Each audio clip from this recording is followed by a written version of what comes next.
Dear students and parents, NEET 2026 எழுதின குழந்தைங்க ஒரு சிலர் நல்லா எக்ஸாம் எழுதியிருப்பீங்க, நல்ல ஸ்கோர் வாங்குவீங்க. ஓகே, நல்ல ஸ்கோருங்கிறது உங்களோட மார்க் என்ன அப்படிங்கிறது பற்றி இல்லை, மற்றவங்கள விட எவ்வளோ பெட்டராக பண்ணியிருக்கிறீங்கிறது. ஸோ இது எப்போ தெரியும்னா, எல்லாத்தோட ஸ்கோரும் நமக்கு தெரிஞ்சால் தான் நம்ம எவ்வளோ பெட்டராக பண்ணியிருக்கிறோம், நம்மளோட ரேங்க் என்னவாக இருக்கும் அப்படிங்கிறதெல்லாம் தெரியும்.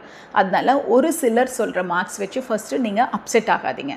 Okay, you have put in your efforts, உங்களுக்கான எஃபர்ட்ஸ் நீங்கள் போட்டுக்கிறீங்க, நீங்கள் நல்லா பண்ணியிருக்கீங்க.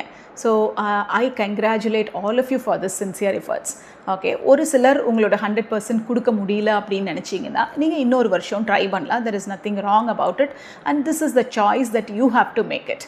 ஓகே, செகண்ட் என்னென்னா, பேரண்ட்ஸ் யாருமே குழந்தைங்களை வந்து தப்பு சொல்ல வேண்டாம். நீ இந்த மாதிரி கேர்லெஸ் மிஸ்டேக் பண்ணிட்ட, இதை நீ அவாய்ட் பண்ணியிருக்கலாம், இந்த மாதிரிலாம் அவங்கள வந்து ட்ரமடைஸ் பண்ணவே வேண்டாம். ஸோ இது அவங்களுக்கு நிறைய ஹர்ட் ஆகும். So they are all in an adolescent age.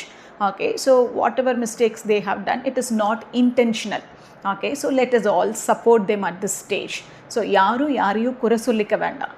Okay, third thing is, இது மட்டுமே உங்களோட உலகம் கிடையாது. ஓகே, ஸோ உங்களுக்கான எஃபர்ட்ஸ் போடுறீங்க, நீங்கள் ட்ரை பண்ணுறீங்க, கிடைச்சா கண்டினியூ பண்ணலாம், கிடைக்கலன்னா வாட் நெக்ஸ்ட்டுங்கிறத நீங்கள் அப்புறமா யோசிக்கலாம்.